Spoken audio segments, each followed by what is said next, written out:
Hallelujah. मेरे अजीजों, आज के इस पहर हम खुदा के पाक कलाम में से देखेंगे अपनी रहनुमाई के लिए ज़बूर 145 और उसकी 14 आयत से। और खुदा के पाक कलाम में लिखा है, खुदावन गिरते हुए को संभाल लेता है और झुके हुए को उठा खड़ा करता है। सबकी आंखें तुझ पर लगी हैं, तू उनको वक्त पर उनकी खुराक देता है। तू अपनी मुट्ठी खोलता है और हर जानदार की ख्वाहिश पूरी करता है। खुदा के पाक कलाम के पढ़े, सुने और समझे जाने पर खुदा की खास बरकत हो। आमीन। मेरे अजीजों, आज के इस पहर इस वक्त जो हमने ये हवाला बाइबल मुकद्दस में से लिया है, खुदा का बंदा दाऊद ये कहता है कि खुदा जो है वो हर एक शख्स को जानता है। हर एक शख्स अपना ध्यान, अपनी तवज्जो खुदा की तरफ लगाता है और खुदा जो है वो गिरते हुए को क्या करता है, संभाल लेता है। कोई शख्स जब गिरने लगता है तो आपका और मेरा खुदा उसको जो है वो संभाल लेता है। फिर लिखा है कि सबकी आंखें तुझ पर लगी है। किस पर लगी है? खुदावन पर। वो लोग आज जो सिर्फ अपनी आंखें जो है वो शिफा की तरफ लगाए हुए हैं। बहुत सी ऐसी जिंदगियां हैं जो अपनी नजरों को, अपने ध्यान को खुदा से हटाकर अपनी ख्वाहिशात की तरफ लगाए हुए हैं। लेकिन मेरे अजीजों, खुदा का कलाम ये कहता है कि सबकी आंखें तुझ पर लगी है, तू उनको वक्त पर, खुदा जो है अपने वक्त पर आपकी जरूरतों को आपको अता करता है। जब आप अपनी नजरों को खुदा की तरफ लगाते हैं, जब आप खुदा की तरफ अपने फोकस को करते हैं तो खुदा आपकी जरूरतों को पूरा करता है। लेकिन लिखा है कि तू वक्त पर, उनके वक्त पर, जब वक्त आता है तो हमारा खुदावंद हमारी जरूरतों को पूरा करता है। फिर लिखा है 16 आयत में, तू अपनी मुट्ठी खोलता है। कौन? खुदा। खुदा अपनी मुट्ठी को खोलता है, खुदा अपने हाथ को खोलता है। तो मेरे अजीजों, दुनिया के जितने भी जानदार हैं, जानवर हैं, उन सब को क्या होता है? उनकी ख्वाहिश पूरी करता है खुदा। आपका और मेरा खुदा अपनी मुट्ठी को खोलता है तो वो तमाम की जरूरतों को, ख्वाहिशों को पूरा करता है। बशर्ते ये कि सबसे पहले आप खुदा को जाने, सबसे पहले अपनी मुश्किल में खुदा को जाने। ये ना सोचें कि मैं परेशान हूं, मेरी जिंदगी में बीमारी है तो मैं क्या करूंगा। अगर बीमारी हमारी जिंदगी में है तो मैं क्या करूंगा और क्या होगा मेरा। इन बातों को अपनी जिंदगियों में से निकाल दीजिए, क्योंकि बीमारी जो है मेरे अजीजों, उसका एक वक्त मुकर्रर है। बीमारी एक मुद्दत के लिए आपके पास है, लेकिन मेरे अजीजों, जब वो वक्त पूरा हो जाएगा, आपकी बीमारी, आपकी मुश्किलात, आपकी तमाम परेशानियां जो है वो आपसे जुदा होती चली जाएंगी। हर एक चीज के लिए इंतजार करना जरूरी है। हर एक चीज के लिए खुदावंद के तालब रहना जरूरी है। बहुत सी ऐसी जिंदगियां हैं आज के इस दौर में जो खुदा का इंतजार नहीं करती। वो जल्दबाजी में अपने फैसले जो है वो गलत कर बैठते हैं। हम बीमार हो जाते हैं, जब हम अपनी बीमारी को देखते हैं तो हमारे फैसले जो है वो बदलना शुरू हो जाते हैं। हम खुदा के बजाय हम दीगर रास्ते अपना लेते हैं। हम सोचते हैं कि खुदा हमें यहां से रिहाई नहीं दे सकता। लेकिन मेरे अजीजों, खुदा आपको और मुझे हर तरह की मुश्किलात से, हर तरह के खतरात से, हर तरह की बीमारियों से शिफा देने की कुदरत रखता है। इसीलिए वो कहता है कि वो अपनी मुट्ठी को खोलता है और हर जानदार की ख्वाहिश को पूरा करता है। जानदार, उसमें जानवर भी आते हैं, बनिनो इंसान भी आता है, और जितने भी इस दुनिया में रहने वाले हैं वो तमाम आते हैं। खुदा हर एक की ख्वाहिश को पूरा करता है। अगर कोई कहे कि खुदा मुझे नहीं जानता, अगर कोई कहे कि खुदा मेरी ख्वाहिश को पूरी नहीं करता, तो मेरे अजीजों, आप गलत हैं। बाइबल मुकद्दस में हमें बार बार बहुत से हवालाजात मिलते हैं जहां पर लिखा हुआ है कि खुदा हमारी जरूरतों को पूरा करता है। बशर्ते ये कि अगर हम बीमार हैं तो अपनी बीमारी में खुदा की तरफ अपने ध्यान को लगाएं, क्योंकि खुदा का कलाम कहता है कि खुदा गिरते हुए को संभाल लेता है। बाज़ औक़ात हमारी जिंदगी में ऐसे हालात आ जाते हैं, ऐसी मुश्किलात आ जाती है कि हम सोचते हैं कि अब हमारा कुछ नहीं हो सकता, अब जो है मेरी जिंदगी जो है वो खत्म हो जाएगी। बाज़ औक़ात हमारे हालात ऐसे चलना शुरू हो जाते हैं कि हम ये सोचते हैं कि अब हमारे लिए कहीं से कोई मदद नहीं आ सकती, अब मेरी जिंदगी जो है वो पूरी तरह से नाकाम हो गई है। लेकिन लिखा है कि खुदावंद गिरते हुए को संभाल लेता है। जब आप गिरने लगते हैं तो खुदावंद आपको फिर से उठा खड़ा करता है कि आप फिर अपने कदमों पर खड़े हो जाते हैं और खुदावंद आपको जोर अता करता है।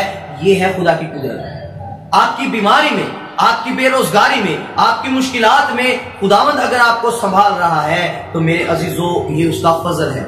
आप मत घबराएं कि आपकी बीमारी बड़ी है, आप मत घबराएं कि आपकी मुश्किलात बड़ी हैं, क्योंकि मेरे अजीजों जब हम अपनी जिंदगियों में शक को ले आते हैं तो हमारी जिंदगियां जो है वो परेशानियों का सामना करना शुरू कर देती है। जब आपने अपना ईमान खुदा पर रखा है, जब आपने अपना भरोसा यीशु पर रखा है तो मत घबराएं। बीमारियों को ना देखें कि बीमारी बड़ी है।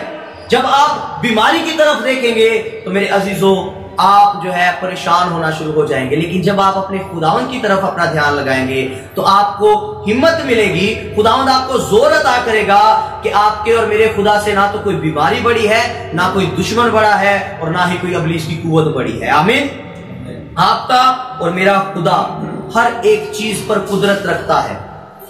बहुत सी जिंदगियां आज के इस दौर में खुदा को नहीं जानती। वो ये समझते हैं कि अगर मेरी जिंदगी में बीमारी है तो मैं खुदा के पास जाऊंगा तो हो सकता है मुझे शिफा मिले या ना मिले। हो सकता है कि मैं खुदा को पुकारूं, खुदा मेरी सुने या ना सुने। ये दो बातें हमारी जिंदगियों में जो है वो बसी रहती हैं, बैठी रहती हैं हमारे ज़हनों में कि अगर मैं खुदा से कुछ मांग रहा हूं, अगर मैं खुदा के हुजूर झुका हूं तो पता नहीं खुदा मुझे देगा या नहीं देगा, देगा या नहीं देगा। लेकिन मेरे अजीजों इसके लिए कुछ जो है हमारे अपने ऊपर भी डिपेंड करता है कि हमने किस तरह से अपनी बरकत को लेना है, हमने किस तरह से अपनी शिफा को लेना है। बाइबल मुकद्दस में से देखेंगे ज़बूर 127 और उसकी 2 आयत से खुदा के पाक कलाम में लिखा है, 3 आयत से, क्योंकि वो अपने महबूब को नींद ही में दे देता है। मेरे अजीजों खुदा का कलाम इस चीज की वजाहत कर रहा है कि कौन किसको नींद में अता करता है? खुदावंद। किसको?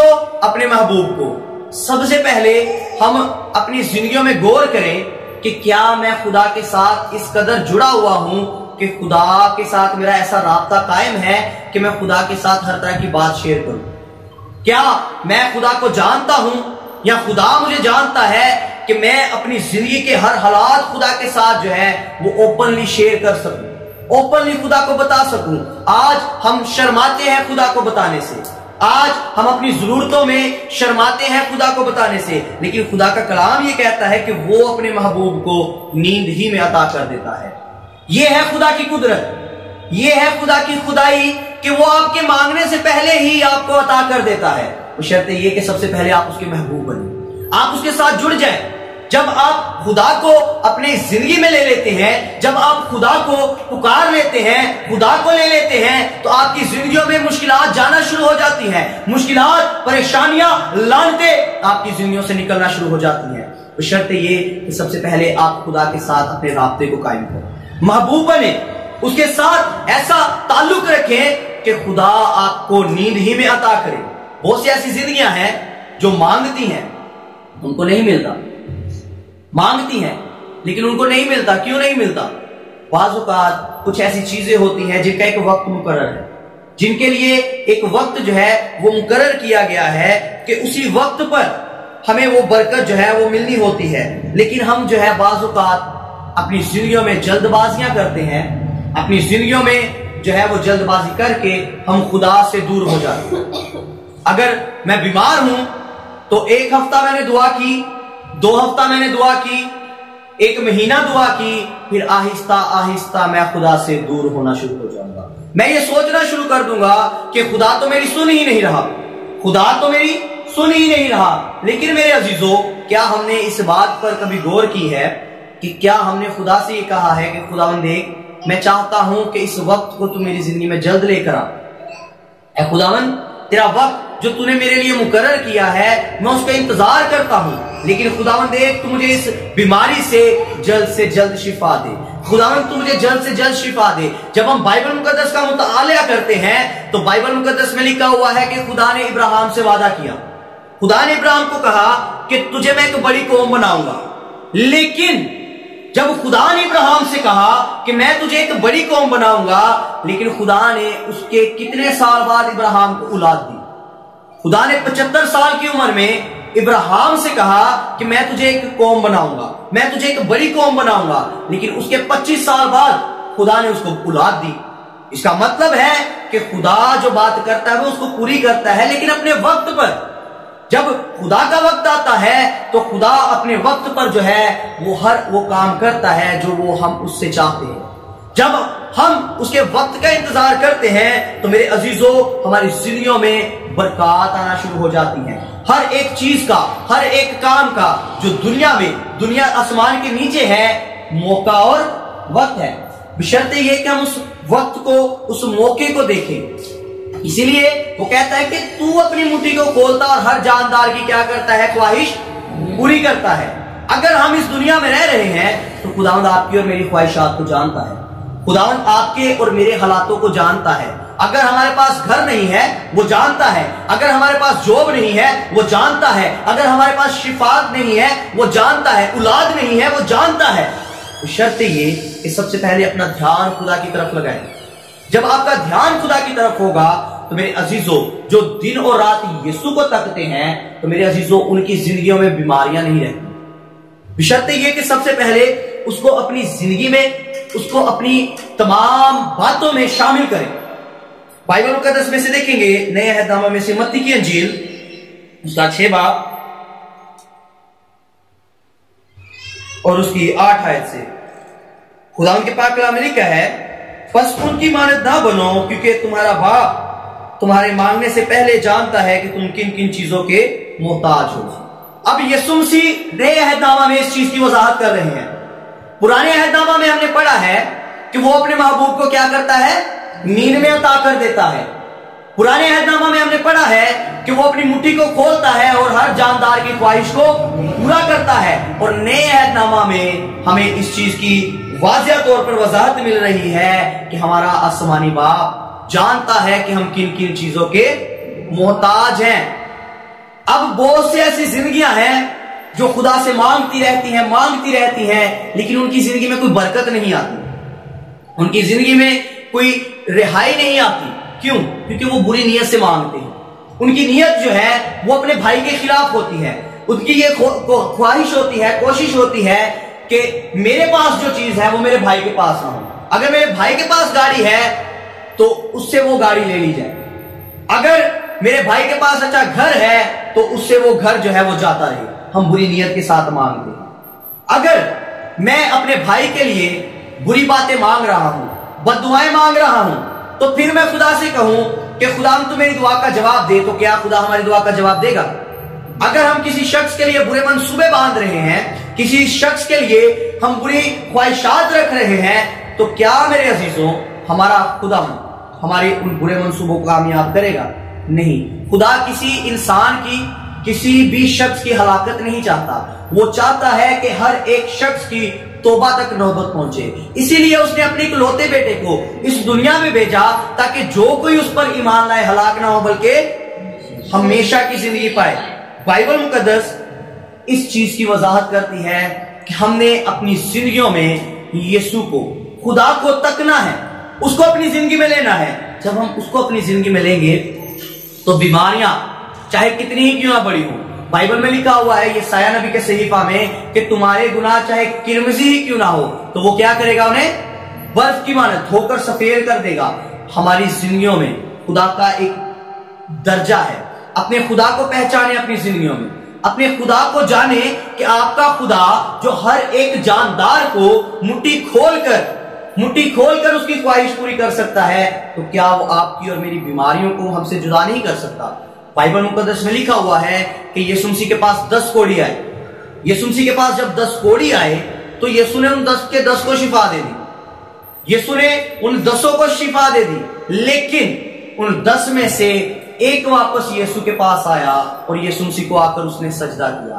बाज़ औक़ात हम यीशु के पास, खुदा के पास आते हैं, खुदा हमारी जरूरतों को पूरा करता है, और हमारी जब जरूरत पूरी हो जाती है तो हम अपने रास्तों से भाग जाते हैं। हम अपने मकसद से, हमारा जो मंसूबा होता है उससे हट जाते हैं, हम खुदा को भूल जाते हैं। जब रास्ता में जा रहे थे तो वो 10 कोढ़ी शिफा पा गए, लेकिन एक के जहन में ये ख्याल आया कि कि मैं वापस जाऊं और जाकर अपनी शुक्रगुजारी खुदा के हुजूर गुजारूं, मैं यीशु को गवाही दूं, मैं यीशु को बताऊं कि यीशु में शिफा पा चुका। खुदा आपकी मुश्किलात में आपके साथ है, वो अपनी मुट्ठी को खोलता है और हर एक जानदार की ख्वाहिश को पूरा करता है, वही आपकी बीमारियों को दूर करेगा। आज अगर आप चाहते हैं कि आपकी जिंदगी में तरक्की आए तो सबसे पहले जाने कि वो खुदा छोटा खुदा नहीं है जिसकी आप और मैं इबादत करते हैं, वो पूरी दुनिया का मालिक है।